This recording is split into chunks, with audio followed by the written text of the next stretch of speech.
राधे कृष्ण राधे कृष्ण। कौरव तथा यादव वीरों का घमासान युद्ध। बलराम और श्री कृष्ण जी का प्रकट होकर उनमें मेल कराना। श्री नारद जी कहते हैं, राजन, दुर्योधन के चले जाने पर वहाँ बड़ा भारी हाहाकार मचा। तब गंगा नंदन देवत भीष्म तुरंत वहां पहुंचे और उन यादवों के देखते देखते बारंबार धनुष टंकारते हुए यादव सेना को उसी प्रकार भस्म करने लगे जैसे प्रज्वलित दावानल किसी वन को दग्ध कर देता है। भीष्म जी समस्त धर्मधारियों में श्रेष्ठ, महान, भगवत भक्त, विद्वान और वीर समुदाय के अग्रगण्य थे। उन्होंने युद्ध में परशुराम जी के भी छक्के छुड़ा दिए थे। उनके मस्तक पर शीर्षत्राण एवं मुकुट शोभा पाता था। उनकी अंग कांति गौर थी, दाढ़ी मूछ के बाल सफ़ेद हो गए थे। वे कौरवों के पितामह थे, तो भी बलपूर्वक युद्ध भूमि में विचरते हुए 16 वर्ष के नवयुवक के समान जान पड़ते थे। उन्होंने अपने बाणों से अनिरुद्ध की विशाल सेना को मार गिराया। हाथियों के मस्तक कट गए, घोड़ों की गर्दनें उतर गई। हाथ में तलवार लिए पैदल योद्धा बाणों की मार खाकर दो दो टुकड़ों में विभक्त हो गए। रथों के सारथी घोड़ों और रथियों को मारकर उन रथों को भी भीष्म जी ने चूर्ण कर दिया। जिन राजकुमारों के पैर कट गए थे, वे उधरमुख होने पर भी अधोमुख हो गए। हाथों में खड्ग और धनुष लिए योद्धा बाहें कट जाने का धराशायी हो गए। कुछ सैनिकों के कवच छिन्न भिन्न हो गए और वे प्राण शून्य होकर भूमि पर गिर पड़े।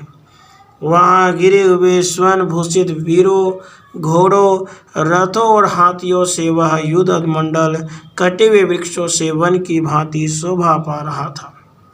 राजन, वह रणभूमि मूर्तिमती महामारी के समान प्रतीत होती थी।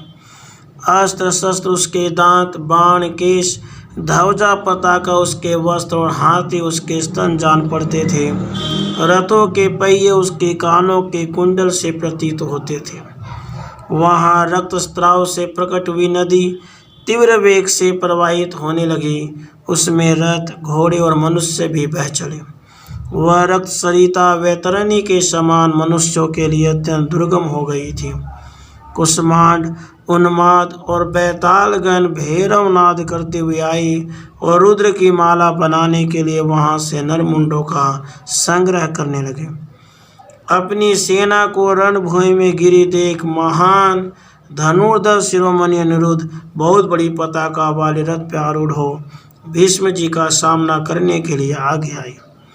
राजन, प्रलय काल के महासागर से उठी हुई ऊंचे ऊंचे भंवरों और तरंगों के भयानक घात प्रतिघात से प्रकट हुई ध्वनि के समान गंभीर नाद करने वाले भीष्म के धनुष की प्रत्यंचा को प्रद्युम्न नंदन अनिरुद्ध ने एक ही बाण से काट डाला। ठीक उसी तरह जैसे गरुड़ ने अपनी तीखी चोंच से किसी नागिन के 2 टुकड़े कर दिए।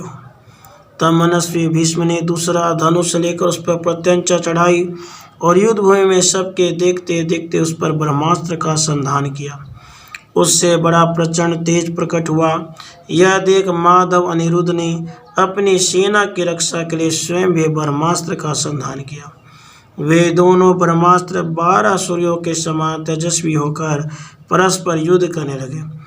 तब अनिरुद्ध ने तीनों लोकों का दहन करने में समर्थ उन दोनों अस्त्रों का उपसंहार कर दिया।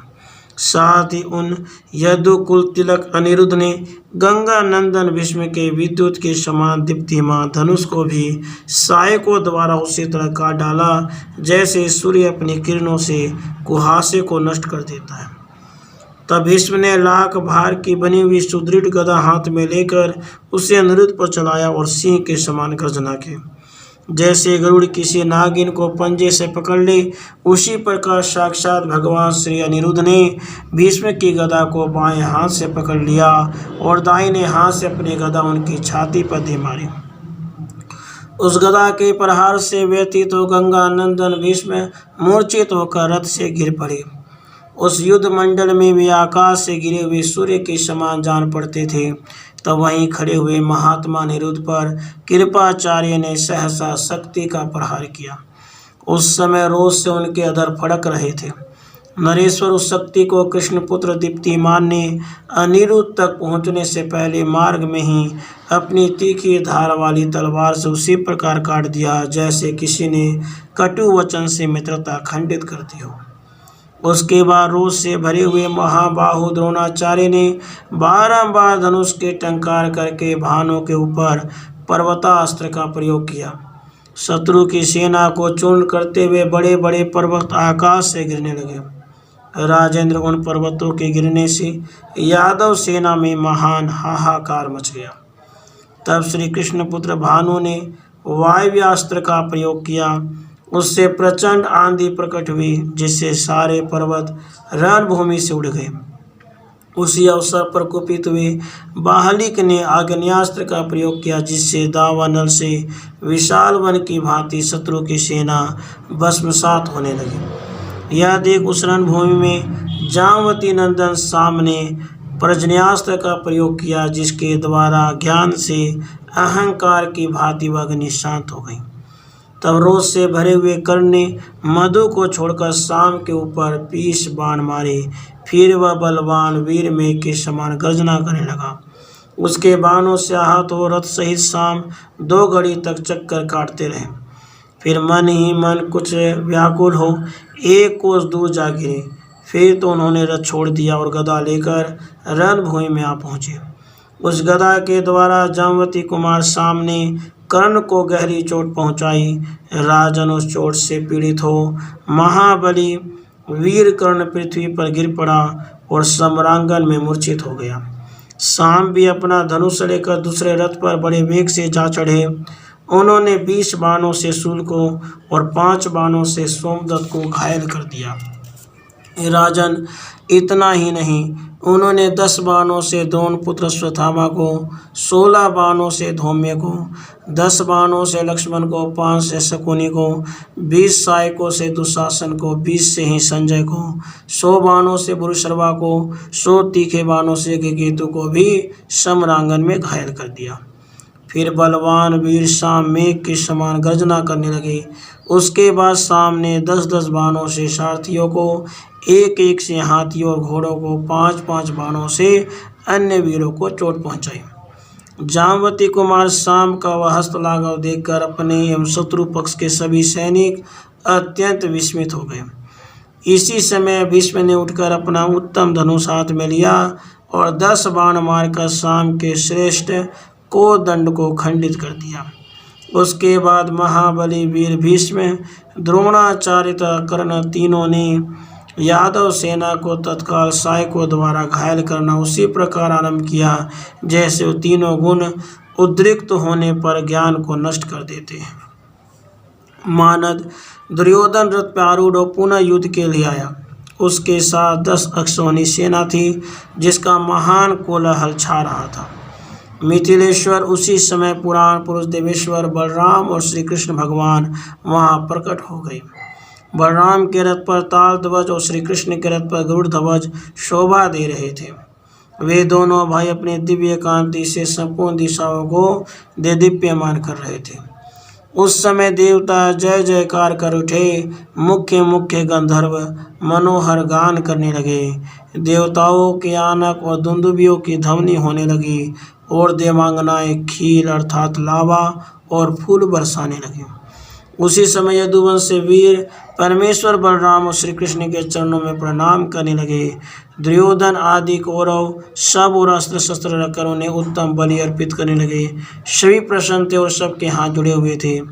परमेश्वर श्रेय ने अपने मदोन्मत्त प्रद्युम्न आदि पुत्रों को डांट बताई और भीष्म आदि कौरवों को प्रणाम करके दुर्योधन से मिलकर वे दोनों इस प्रकार बोले।